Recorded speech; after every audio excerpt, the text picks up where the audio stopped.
Hi guys! Good morning! At dahil Saturday na naman ngayon, gagala na naman tayo.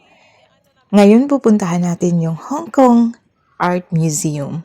Dito lang yan makikita sa Chimchachoy. East ha, hindi yung west. Sundan nyo na lang yung nakikita nyong direction sa screen kasi nilagay naman namin dyan kung paano pumunta para hindi kayo maligaw. Sa mga tao mahihilig sa art, pwedeng-pwede kayong pumunta dito. Kasi dito, free entrance lang. Kaya pwede na kayong gumala anytime. Oo nga pala, hindi naman ako mahilig sa art. Kaya lang, curious ako. At saka syempre, gusto ko din malaman. Gusto ko din makita. Kasi maraming arts dito at saka museum sa Hong Kong. Una na rito, meron din siyang Space Museum dito. Malapit lang, halos magkadikit lang sila.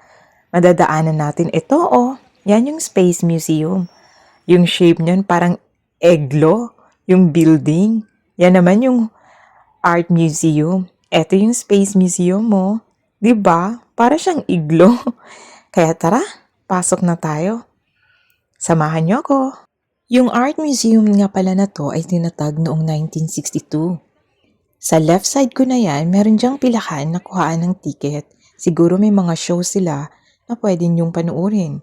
Pero kami, dumiretso na kami dito sa art personalize. Kasi nga, free lang naman, so dito na kami pumunta. Ang dami nilang paintings. Tsaka maliban sa paintings, meron din silang mga calligraphy. Eto nga pala nakita namin, yung mga candles na may iba't ibang scent. Pero bawal siyang hawakan kasi may nakalagay naman. So amoy-amoy lang tayo. Tapos nakikita nyo ba yan? Ang dami nilang mga collective items na mga preserved pa. Siguro ang tagal na niyan. Kasi alam ko, ang tagal na rin tinatag nito, di ba? Sa pagkakaalam ko, meron silang 17,000 items na preserved dito. Galing sa iba't ibang dynasty yun. Chinese dynasty.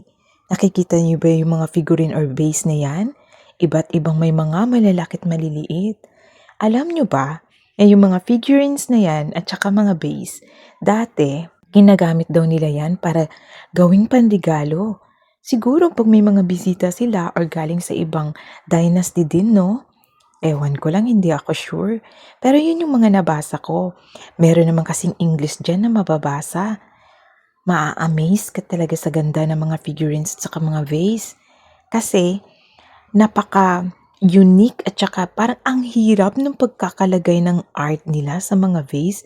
Di ba, ang dali pa naman mabasag ng mga yan?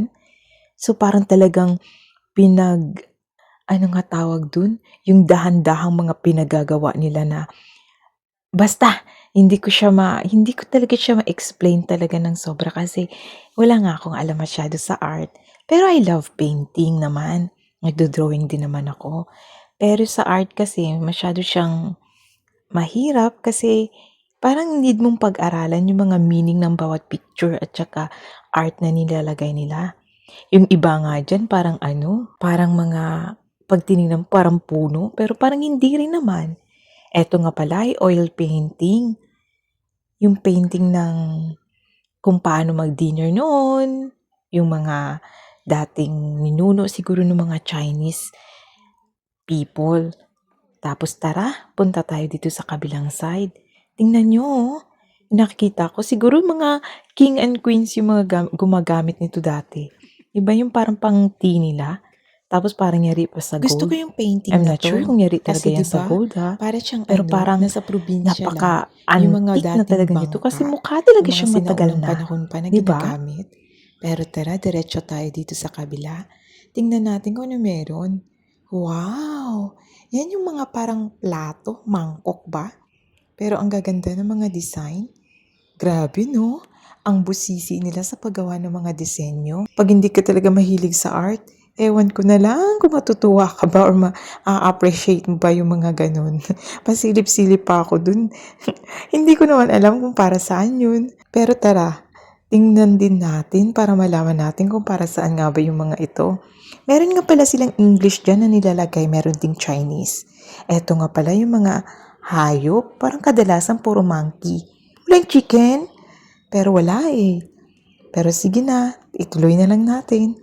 para naman malaman natin yung iba kung anong meron pa. Eto, mas na-amaze ako. Tingnan nyo guys.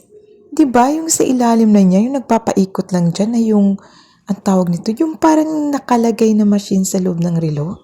Ang galing, no? Tapos itong mga puno, nakakamangha talagang tingnan. Hindi ko alam kung paano nila nagawa yan. Ang galing naman nila sa computer kung paano nila nagawa. At ito naman guys, yung tinatawag na cinematic, yung nagre-reconstruct ng conventional between the viewer and the movie. Na ang ibig sabihin daw ay kapag lumalapit ka, nag-iiba yung color at saka yung art na lumalabas. Basta search nyo na lang. Tapos ito namang mga matang nakahang, hindi ko siya masyadong na-gets, saka yung tibing umiikot ng ganun. Pero punta tayo dito sa mga snuff bottles or yung mga art of gifts. Isa din ito sa nakakamanghang art na ginagawa nila. Kasi maliliit siyang bottles, guys. Pero ang gaganda ng mga art na ginawa sa loob. Nakaka-amaze. Hindi mo siya talaga gigets kung paano nila nagawa yung kung hindi ka talaga mahilig sa arts. Kaya siguro minsan mafe-feel mo talaga na yung mga taong mahilig sa arts, talagang yung happiness siguro nila na nakukuha 'pag nakikita nila 'to, talagang ibang-iba.